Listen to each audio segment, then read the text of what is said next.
चुड़ैल ने की तारों की चोरी। बहुत समय पहले की बात है, गर्मियों के दिन थे, इसीलिए गांव में काफी लोग छत पर ही सोते थे। उस गांव के पास एक जंगल होता था जिसमें चुड़ैल रहती थी। उस चुड़ैल का एक बच्चा भी था जिसे वो खुद से भी ज्यादा प्यार करती थी। चुड़ैल का बच्चा बहुत ही जिद्दी था, पर चुड़ैल उसकी हर जरूरत को पूरी किया करती थी। उस रात चुड़ैल का बच्चा आसमान में देखकर सितारों की जिद करने लगा। माँ, मुझे वो सितारे चाहिए। अरे बेटा, वो तारे बहुत ही दूर है, मैं उनको नहीं ला सकती। नहीं नहीं, मुझे वो तारे चाहिए तो चाहिए बस। कितना जिद्दी बच्चा है। ठीक है, मैं अभी जाती हूँ और तुम्हारे लिए सुंदर सुंदर तारे लेकर आती हूँ। चुड़ैल तारा लेने के लिए ऊपर आसमान में उड़ जाती है। उड़ते उड़ते वो काफी दूर निकल जाती है और तारों के बीच पहुंच जाती है। तारों के बीच जगमगाता हुआ आसमान बहुत ही खूबसूरत लग रहा होता है।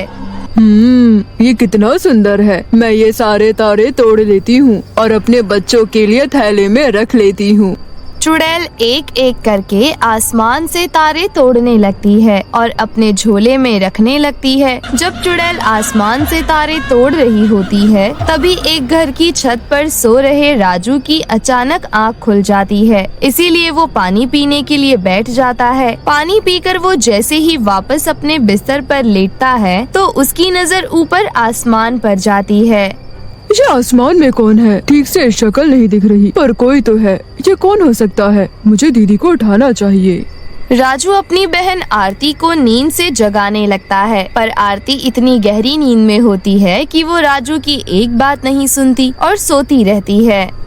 हे भगवान, अब मैं क्या करूं? ये दीदी तो उठ ही नहीं रही। मुझे तो कुछ समझ में नहीं आ रहा कि आसमान में ये कौन हो सकता है। राजू उसे ध्यान से देखने लगता है, पर उसे समझ नहीं आ रहा था कि आखिर वो एक चुड़ैल है। चुड़ैल भी अब तक अपना पूरा झोला तारों से भर चुकी थी और कुछ देर में गायब हो जाती है। उसके बाद वो जंगल में उतर जाती है, जहाँ पर उसका बच्चा उसका इंतजार कर रहा होता है। माँ, तुम आ गई? माँ। हाँ मेरा प्यारा बच्चा, मैं आ गई। पर मेरे तारे कहाँ हैं? तुमने बोला था ना कि तुम मेरे लिए आसमान से तारे लेने जा रही हो, तो फिर कहाँ है मेरे तारे? शांत हो जा मेरे प्यारे बच्चे। ऐसा कभी हुआ है क्या कि तुम कोई चीज बोलो और मैं लाकर ना दूं? इसका मतलब तुम मेरे लिए तारे लाई हो माँ? हाँ मेरे प्यारे बच्चे, मैं ले आई। चुड़ैल अपना झोला खोलती है और उसमें से चमचमाते हुए ढेर सारे तारे निकालती है। चुड़ैल का बच्चा उन तारों को देखकर बड़ा ही खुश हो जाता है और खुशी से यहाँ वहाँ घूमने लगता है। उसके आसपास ढेर सारे तारे चमक रहे होते हैं। अपने बच्चे को खुश देख चुड़ैल भी बहुत खुश होती है। पूरी रात चुड़ैल का बच्चा उन तारों से खेलता रहता है और फिर उनको एक बक्से में बंद कर देता है। सुबह हो जाती है और राजू नींद से उठ जाता है। वो सीधा जाकर अपनी माँ को रात वाली सारी बात बताता है, पर वो उसकी बात पर यकीन नहीं करती। लेकिन माँ, मैं सच बोल रहा हूँ, कल मैंने सचमुच किसी को आसमान में देखा था। झूठ बोलना तो कोई तुमसे सीखे। चलो अब जाओ यहाँ से और मुझे काम करने दो। उसके बाद राजू आरती के पास जाता है और आरती भी उसकी बात पर यकीन नहीं करती। कोई मेरी बात पर यकीन नहीं कर रहा, पर इनको एक दिन जरूर समझ आ जाएगा कि मैं झूठ नहीं बोल रहा हूँ। पूरा दिन ऐसे ही निकल जाता है। राजू और आरती पूरा दिन खेलते कूदते रहते हैं और फिर से रात होने पर अपना अपना बिस्तर उठाकर छत पर भाग लेते हैं। राजू को तो रात को छत पर जाने का पूरा इंतजार रहता था, क्योंकि उसे आसमान में चमकते तारों को देखने का बड़ा ही शौक था। उस रात भी राजू काफी देर तक आसमान के तारों को देख रहा था और उन्हें गिन रहा था। उधर राजू उन तारों को गिन रहा होता है और दूसरी तरफ चुड़ैल का बच्चा फिर से तारों की जिद करने लगता है। ला दो ना माँ, आपके लिए तो ये कितना आसान है। आप यूं आसमान में जाओगी और फटाफट मेरे लिए ढेर सारे तारे तोड़ कर ले आओगी। पर कल ही तो मैंने तुम्हें इतने सारे तारे ला कर दिए थे, वो कहाँ है? पर वो तो थोड़े से ही हैं, मुझे नहीं पता। आपको मेरे लिए और तारे लाने ही होंगे। ठीक है, मैं तुम्हारे लिए ढेर सारे तारे तोड़ कर लाती हूँ। जब आसमान में सभी तारे जगमगा रहे होते हैं, तभी चुड़ैल फिर से उड़कर ऊपर जाती है और एक एक करके तारे तोड़ने लगती है। तारे तोड़कर वो फिर से उन्हें अपने झोले में रखने लगती है। तभी छत पर सो रहे राजू की नजर फिर से उस चुड़ैल पर जाती है। चुड़ैल एक एक तारा तोड़कर अपने झोले में रख रही थी और राजू उसे ध्यान से देख रहा था। राजू अपनी बहन आरती को उठाता है और बताने की कोशिश करता है। दीदी दीदी देखो ना, वहाँ कोई है। मैं झूठ नहीं बोल रहा था। देखो आज भी आसमान में कोई है। क्या है राजू, चुपचाप सो जा। जब देखो परेशान करता रहता है। कोई मेरी बात पर विश्वास क्यों नहीं करता? उस रात भी चुड़ैल अपने बच्चे के लिए ढेर सारे तारे तोड़कर ले जाती है। उसका बच्चा उनसे पूरी रात खेलता और फिर सुबह उन्हें अपने बक्से में रख देता और फिर अगली रात फिर से और तारे मांगता था। चुड़ैल को उसकी जिद पूरी करने के लिए रोज ढेर सारे तारे आसमान से तोड़कर उसे ला कर देने पड़ते थे। राजू उस चुड़ैल को रोज आसमान में देखता था और उसने बहुत बार ये बात अपने घर में बताने की कोशिश भी की थी, पर कोई उसकी बात पर ध्यान नहीं देता था। ऐसे ही काफी दिनों तक चलता रहा। चुड़ैल ने आसमान के हजारों लाखों तारों को तोड़ लिया था और आसमान धीरे धीरे खाली होने लगा था।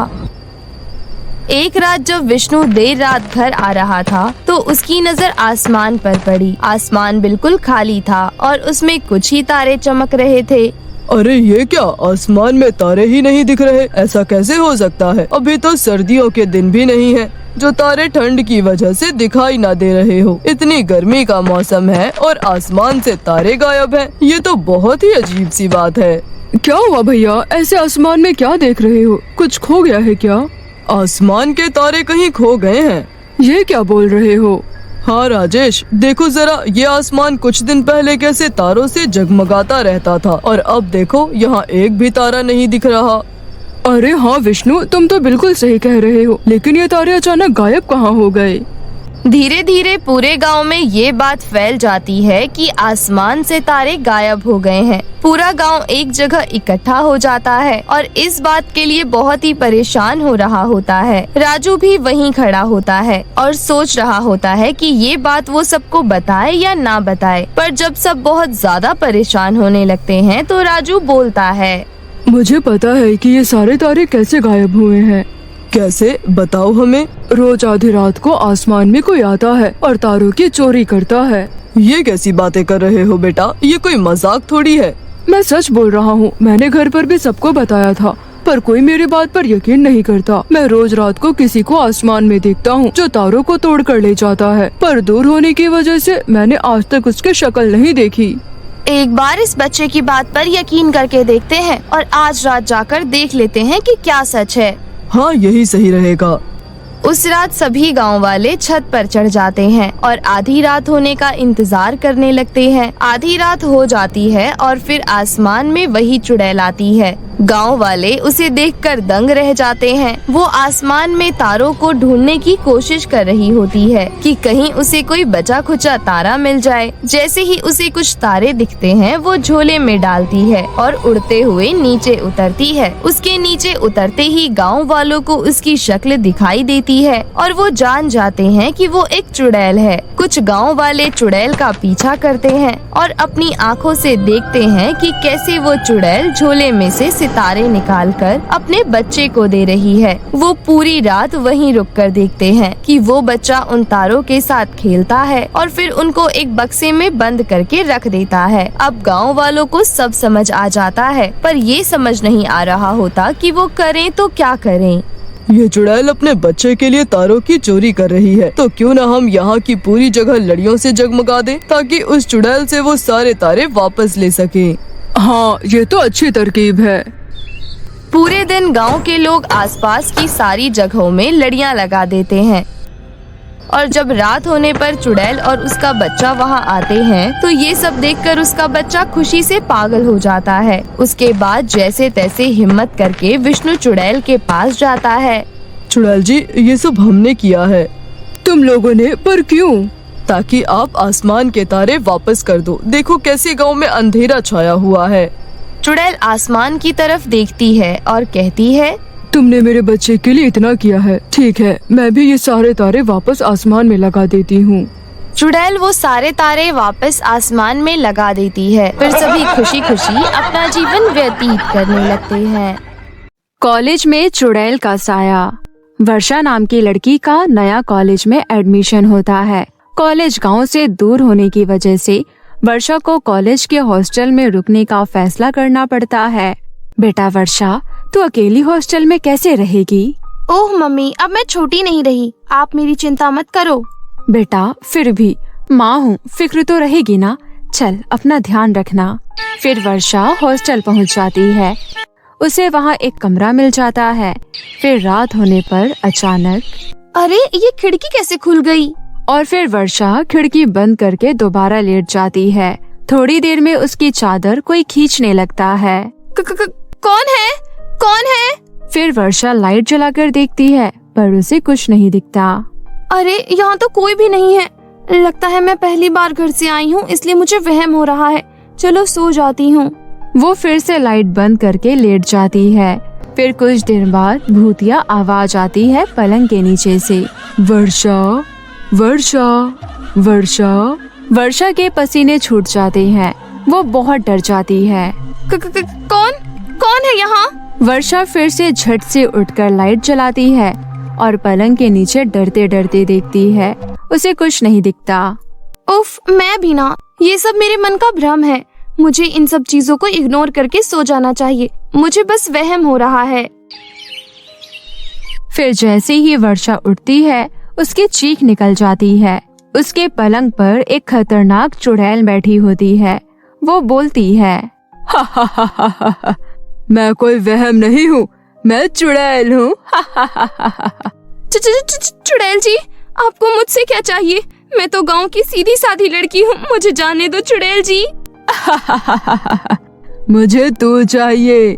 फिर चुड़ैल वर्षा के शरीर के अंदर घुस जाती है और उसे अपने वश में कर लेती है। फिर अगली सुबह होने पर वर्षा अपने क्लास में जाती है। उसकी आंखें एकदम लाल रहती है। उसकी आवाज बदल जाती है और वो बहुत गुस्से में रहती है। वो इंग्लिश की टीचर माधुरी मैम के पास जाती है। मैडम, मुझे इंग्लिश में कुछ डाउट है, क्या आप मुझे एक्स्ट्रा क्लास दे देंगी? क्यों? क्या मैं तुम्हारी ट्यूशन टीचर हूँ? मुझे भी कुछ काम है। चलो निकलो यहाँ से। दिख नहीं रहा मैं अपने पति से वीडियो कॉल पर बात कर रही हूँ? जी हाँ मैडम, दिख रहा है। फिर वर्षा मैडम का फोन छीनकर जमीन पर पटक देती है। तेरी ये हिम्मत! रुक, अभी बताती हूँ तुझे। फिर वर्षा चुड़ैल में बदल जाती है। कौन हो तुम? मैं हूँ तेरा काल, अत्याचारी मैडम। यहाँ बच्चों को पढ़ाने आती है या वीडियो कॉल करने? मुझे तू नहीं, मैं तुझे बताती हूँ। फिर जैसे ही मैडम वहाँ से भागने की कोशिश करती है, क्लास का दरवाजा खुद ब खुद बंद हो जाता है। मैडम चुड़ैल के पैर पकड़ लेती है। मुझसे गलती हो गई चुड़ैल जी, मुझे माफ कर दो। मेरे छोटे छोटे बच्चे हैं। मैं भी किसी की बच्ची थी, मेरे बारे में तो नहीं सोचा। आज मैं तुझे नहीं छोड़ूंगी। आज तुझे तेरी किए की सजा मिलेगी। पर मैंने किया क्या है चुड़ैल जी? टाइम आने पर पता चल जाएगा। फिर वो चुड़ैल मैडम को मार देती है और फिर से वर्षा के रूप में आकर वहाँ से निकल जाती है। शाम होने तक पूरे कॉलेज में मैडम की मौत होने से दहशत फैल जाती है। अरे वर्षा, आखिर हमारी मैडम को किसने इतनी बेरहमी से मारा होगा? वर्षा कुछ नहीं कहती और वहाँ से चली जाती है। बड़ी अजीब बात है, ये वर्षा तो इतनी हंसमुख थी, आज ये कैसा व्यवहार कर रही है? फिर वर्षा अपने कमरे में सोने चली जाती है। अगला दिन होने पर वर्षा को मैथ्स टीचर अखिलेश अपने कमरे में दिखता है।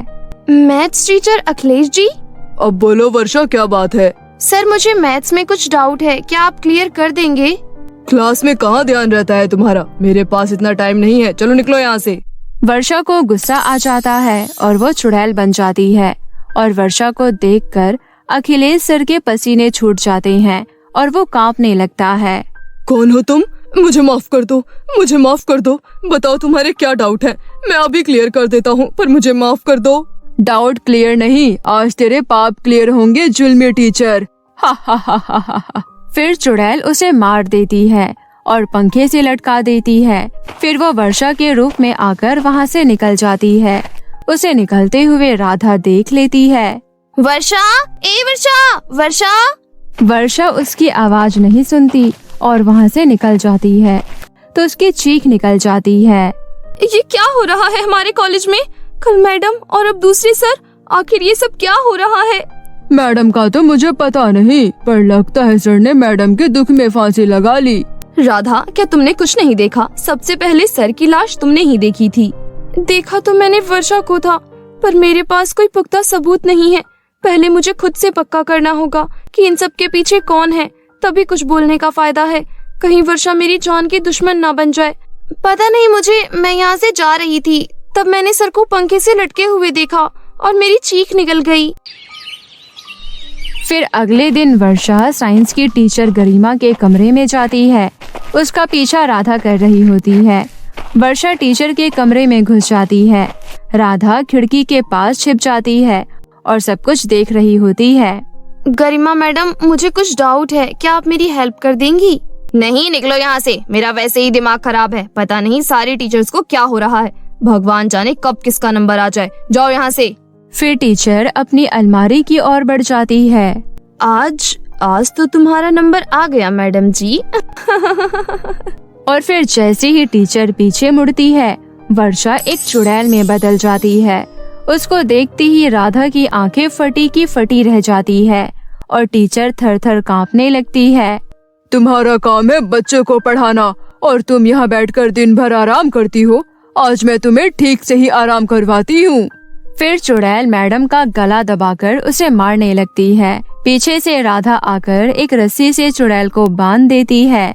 तू चली जा यहाँ से, मेरी तेरे से कोई दुश्मनी नहीं है, चली जा यहाँ से।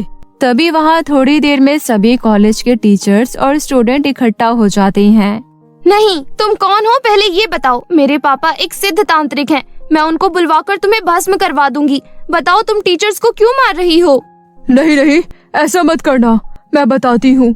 मैं इसी कॉलेज में 5 साल पहले पढ़ती थी, पर मैं पढ़ाई में कमजोर थी और ट्यूशन नहीं पढ़ सकती थी क्योंकि मेरे माता पिता गरीब थे। मैंने कई बार इन टीचर से हेल्प मांगी, पर किसी ने भी मेरी हेल्प नहीं की और मैं फेल हो गई। फेल होने की वजह से मैंने फांसी लगा ली और मैं चुड़ैल बन गई। तब से मैंने प्रण लिया कि मैं अपनी मौत का बदला जरूर लूंगी। ये सभी टीचर मेरी और मेरे जैसे कई बच्चों के मौत के कारण है। अच्छा, पर इन्हें मारने से तो और बच्चों का जीवन अंधकार में चला जाएगा ना। आप सभी टीचर इनसे माफी मांगिए और वर्षा को आजाद कराएं और वादा करें कि आप कमजोर स्टूडेंट्स की मदद करेंगे। फिर सभी उस चुड़ैल से माफी मांगते हैं और वादा करते हैं। फिर वो चुड़ैल वर्षा का शरीर छोड़ देती है और सब कुछ ठीक हो जाता है। भूतिया बंगला। एक बार की बात है, कई सालों पहले रिमझिमपुर गांव में एक भयानक हवेली थी जिसके बारे में तरह तरह की अफवाहें फैली थी।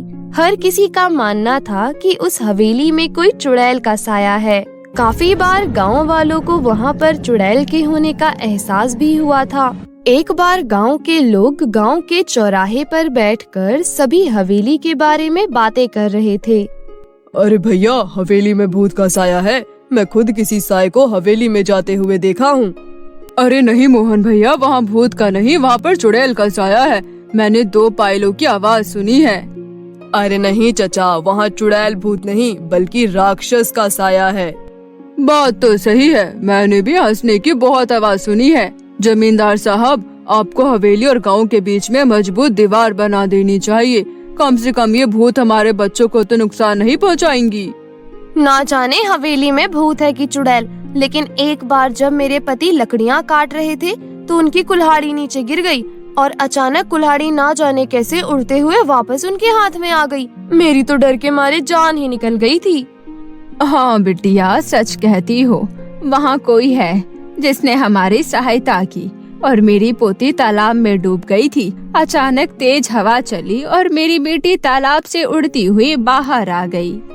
देखो भाइयों, मेरा बेटा अमेरिका से वापस आ रहा है। कुछ दिनों के बाद वो वापस चला जाएगा। उसे इन सब घटनाओं के बारे में खबर नहीं होनी चाहिए। उसके जाने के बाद मैं ये दीवार पक्की करवा दूंगा। गांव का एक किसान का बेटा सुशील खाद लेने शहर जा रहा था। रास्ता हवेली के सामने से ही गुजर रहा होता है। जब वो हवेली के आगे से डरता हुआ गुजरा तो उसने देखा एक सुंदर सी लड़की उसके सामने आकर खड़ी हो गई। तुम कौन हो और यहाँ क्या कर रही हो? तुम्हें नहीं पता कि यह हवेली भूतिया है और यहाँ रहना खतरे से खाली नहीं है। मेरा नाम श्वेता है, मैं तो यहीं रहती हूँ। हम यहाँ आते जाते रहते हैं, पर हमने भूत तो नहीं देखा कभी। अच्छा, पर ये तो भूतिया हवेली है और लोग कहते हैं यहाँ पर भयंकर चुड़ैल रहती है। इतना बोलकर सुशील अंदर से डरने लगा। तभी वो लड़की बोली, तुम्हें पता है मैं हवेली में ही रहती हूँ। ये क्या कह रही हो? पूरा गांव जानता है कि इस हवेली में भूत चुड़ैल रहती है। तुम चुड़ैल भूत जैसी चीजों पर विश्वास रखते हो? तभी सुशील मन में सोचता है, मैं फालतू में इतना डर रहा हूँ। ये लड़की एक लड़की होकर नहीं डर रही, वैसे भी सही कह रही है। ये भूत चुड़ैल तो बस मन का वहम है। आओ मैं तुम्हें बाकी लोगों से मिलवाती हूँ, जिससे तुम्हारा डर हमेशा के लिए खत्म हो जाएगा। सुशील उस लड़की श्वेता के पीछे पीछे चलने लगा। तभी अचानक सुशील को जोर का धक्का लगा और वो बहुत सारी सीढ़ियों से नीचे गिर गया। गांव वाले दौड़कर सुशील के पास आए और पूछने लगे कि क्या हुआ। सुशील ने मुंह से बस यही निकाला, हवेली, लड़की, श्वेता। इतना बोलकर सुशील दम तोड़ देता है। अब तो गांव में दहशत का माहौल फैल जाता है। सबको अब यकीन हो गया था कि हवेली में श्वेता नाम की चुड़ैल का साया है, जिसने सुशील को मार दिया। इस घटना के अगले दिन जमींदार साहब का बेटा पंकज अपने दोस्त राहुल के साथ गांव आ रहा होता है। हे भगवान, शाम हो गई है, हवेली के आगे से गुजरना होगा। अरे पंकज भैया, आप उस हवेली की तरफ मत देखना, कहीं उन चुड़ैलों का साया आप पर भी ना पड़ जाए। अरे पंकज, ये तेरा ड्राइवर क्या कह रहा है? चुड़ैलों का साया? गांव के अंधविश्वासों का तो अपना ही मजा है। अरे ड्राइवर भैया, आप चुपचाप गाड़ी चलाओ ना। ये सब अंधविश्वास है, हम सब ये नहीं मानते। भैया, आज तक इस भूतिया हवेली में कोई एक रात नहीं गुजार पाया है। बड़े बड़े लोग आए और बड़े बड़े दावे किए और फिर हार मानकर चले गए। अरे हम पढ़े लिखे लोग हैं, अमेरिका से आए हैं, हम इन सब बातों में विश्वास नहीं रखते। अगर हमें सच में भूत प्रेत देखने को मिल जाए तो छुट्टियां मनाने में मजा आ जाएगा, क्यों पंकज? अरे गाड़ी के आगे इतने सारे फूल कैसे पड़े हैं? लगता है किसी ने हमारा स्वागत करने के लिए रखे हैं। यहाँ रुकना खतरों से खाली नहीं है साहब, मैंने अभी अभी किसी को यहाँ से जाते हुए देखा। ये सब हवेली की चुड़ैल का काम है। अरे तुम गाँव वाले भी कमाल हो, खुद ही सब कुछ करके शर्मिंदा हो जाते हो। मैं सब जानता हूँ, गांव वालों ने ये फूल बिछाए होंगे, लेकिन अब अपना नाम बताना नहीं चाहते। पंकज भैया, मैं झूठ नहीं बोल रहा। अगर आप हवेली में एक रात बिता लेंगे तो आपकी सोच भी बदल जाएगी। यार ड्राइवर, तुम पहले घर पहुँचाओ, बाद में देखेंगे। अभी तो बहुत जोर से भूख लगी है। मेरे पेट में तो हाथी, चूहा, भूत प्रेत सब दौड़ रहे हैं। कुछ ही देर में दोनों दोस्त घर पहुंच जाते हैं और आराम से सो जाते हैं। अगले दिन जब वो गांव घूमने जाते हैं तो फिर गांव वाले उन्हें हवेली के पास जाने से मना करते हैं। आखिरकार गांव वालों की सोच को बदलने के लिए पंकज और राहुल उस हवेली में एक रात बिताने का फैसला करते हैं। ये मैं क्या सुन रहा हूँ पंकज, तुम हवेली में जाना चाहते हो? अरे तुम्हारा दिमाग तो ठीक है, मैं तुम्हें कभी इसकी आज्ञा नहीं दूंगा। पिताजी, हम अमेरिका से पढ़ कर आए हैं, हम ऐसे अंधविश्वासों को नहीं मानते। वैसे भी वो हवेली बहुत पुरानी है, हम उसे हेरिटेज होटल बनाना चाहते हैं, करोड़ों की प्रॉपर्टी है। अरे चाचा जी, हो सकता है उस हवेली पर कुछ लोगों ने कब्जा करने के लिए इस तरह की अफवाहें फैलाई हो। हम हमेशा के लिए इन सब का समाधान कर देंगे। ठीक, अगर तुम लोग नहीं मानते हो तो जाओ, लेकिन अपने साथ 2 गार्ड, 2 बंदूक और सुरक्षा का सारा सामान ले जाओ। फिर अगले दिन दोनों दोस्त अपने साथ 2 गार्ड को लेकर हवेली पहुंचते हैं और वहां पर साफ सफाई कर सो जाते हैं। लेकिन तभी उनका बेड हवा में उड़ने लगता है। अरे पंकज, ये क्या हो रहा है? अरे ये पलंग हवा में कैसे उड़ रहा है और गाने की आवाज भी आ रही है। अरे खुशबू, ये तो कमल के फूल की खुशबू है, लेकिन इस पुरानी हवेली में कमल का फूल कहाँ से आया? इतनी मीठी आवाज तो सिर्फ परियों की हो सकती है, भूत और राक्षस की नहीं। या फिर ये सब हम लोगों को डराने के लिए किया जा रहा है। तभी अचानक सामने अपने आप स्वादिष्ट खाना बनकर प्रकट हो जाता है। राहुल, क्या तुम भी वही देख रहे हो जो मैं देख रहा हूँ? हाँ यार, यह हवेली तो सचमुच भूतिया है। नहीं, मैं विश्वास नहीं कर सकता। मुझे तो लगता है कि ये कोई ऐसा बंदा है जिसे इस टाइप के हॉरर इफेक्ट के बारे में बहुत कुछ पता है। चलो हवेली की लाइब्रेरी में चलते हैं, कुछ तो मिलेगा। ये किताब दूसरी दुनिया की परियों की है, जो कभी कभी उस दुनिया से इस दुनिया में घूमने आया करती थी। 150 साल पहले ये हवेली उन्हीं परियों का अतिथि गृह हुआ करता था, जहाँ पर वे अपना समय बिताने आया करती थी। ये अतिथि गृह क्या होता है? यानी कि गेस्ट हाउस। अरे वाह, ये तो कमाल हो गया। हमें चुपचाप देखना चाहिए कि असलियत क्या है, क्योंकि अभी तक हमें परियां नजर नहीं आई हैं। उसके बाद वो परियों का इंतजार करने लगते हैं। तभी अचानक उनके सामने जादुई संगीत बजने लगता है और बहुत सारी परियां सामने प्रकट हो जाती हैं। मैं रूप परी हूँ। हमारे इस घर में आपका स्वागत है मानव। हमें खुशी हुई कि तुम यहाँ आए। आप दोनों तो कितनी अच्छी हो, तो आप लोगों से लोग डरते क्यों हैं? इसका जवाब तो वही दे सकते हैं। क्या तुम दोनों को भूख लगी है? हाँ, भूख तो लगी है।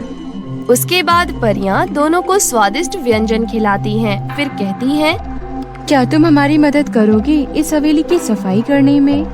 हाँ, क्यों नहीं। फिर सभी हवेली की साफ सफाई में लग जाते हैं। आवाज सुनकर पंकज के दोनों गार्ड हवेली में आ जाते हैं। जब दोनों गार्ड हवेली के अंदर आते हैं तो उसे पंकज और राहुल हवा में उड़ते हुए दिखाई देते हैं, पर परियां नहीं दिखाई देती। ये देखकर वो डर कर उन्हें छोड़कर वहाँ से भाग जाते हैं और जमींदार के पास पहुँचते हैं। जमींदार साहब, गजब हो गया। पंकज भैया और उनके दोस्त को भूतों ने अपने कब्जे में कर लिया। वो दोनों हवा में उड़ रहे थे। हे भगवान, अब क्या होगा? मेरे बच्चों को भूतों ने अपने कब्जे में कर लिया है। भूतों ने नहीं, चुड़ैलों ने अपने कब्जे में किया है, क्योंकि वहाँ से लड़कियों की आवाज आ रही थी। वो गाना भी गा रही थी। हमने पायलू की आवाज भी सुनी थी। राहुल और पंकज अगले दिन जैसे ही सूरज उगता है, उन दोनों परियों को अलविदा कहते हैं। हम पर विश्वास करने के लिए धन्यवाद पंकज और राहुल, लेकिन गांव वाले हम पर भरोसा नहीं करते। इस हवेली से हमारी यादें जुड़ी है, इसलिए जब भी मन करता है तो कुछ वक्त बिताने हम यहाँ आ जाते हैं। लेकिन सुशील पर जो हमला हुआ वो कैसे हुआ? मैं यही बताना चाहती हूँ कि सुशील पर हमला हमने नहीं किया। हम तो सिर्फ गांव वालों को शहर से भागकर आए हुए तस्करों से बचाने की कोशिश कर रहे थे, जो सुबह के समय इस हवेली में छुपे रहते हैं और रात को तस्करी के लिए निकल जाते हैं। और जब उस दिन परियां सुशील की मदद करने की कोशिश की तो तस्करों ने सुशील को हवेली के अंदर आते देख लिया और उसे पहाड़ी से धक्का दे दिया, ताकि उनका रहस्य किसी और को पता न चल जाए। क्या वो तस्करे आपको नहीं देख सकते? नहीं, हमें सिर्फ वही देख सकता है जिसको हम खुद दिखाना चाहेंगे। हमने गांव वालों को तस्करों के बारे में बताने की काफी कोशिशें की, लेकिन डरपोक गांव वाले हवेली में नहीं आए। आपको परेशान होने की कोई जरूरत नहीं है। आपने हमारे गांव के रक्षा के लिए इतने सालों तक हमारा साथ दिया है। आपकी सच्चाई हम सभी गांव वालों को बताएंगे और हम अगले हफ्ते सभी गांव वालों के साथ दिवाली मनाने यहाँ जरूर आएंगे। उसके बाद पंकज और राहुल वहाँ से चले जाते हैं और हवेली की सारी कहानी गांव वालों को बताते हैं और पुलिस को तस्करों की सूचना दे दी जाती है। पुलिस छापेमारी करती है और सभी तस्करों को गिरफ्तार कर लेती है। शुक्रिया इंस्पेक्टर साहब, आप इन सबको कड़ी से कड़ी सजा दीजिएगा। इन्होंने सुशील की हत्या भी की है। फिकर नॉट पंकज जी, अब आप सभी गांव वालों को भी इस हवेली से डरने की कोई जरूरत नहीं है। कुछ नहीं होता ये भूत प्रेत, समझदार बनो। ले चलो रे इसे। गांव वालों को पंकज की बात पर भरोसा होने लगता है। दिवाली के दिन सभी गांव वाले हवेली की तरफ चल देते हैं। परियों ने पूरी हवेली को दीपक से सजाया होता है। हवा में आतिशबाजी होने लगती है। फिर परियां सबके सामने प्रकट हो जाती हैं। परियों को देखकर सभी बहुत खुश होते हैं और उनके साथ मिलकर दिवाली मनाते हैं। इसके बाद सभी हंसी खुशी से गांव में रहने लगते हैं।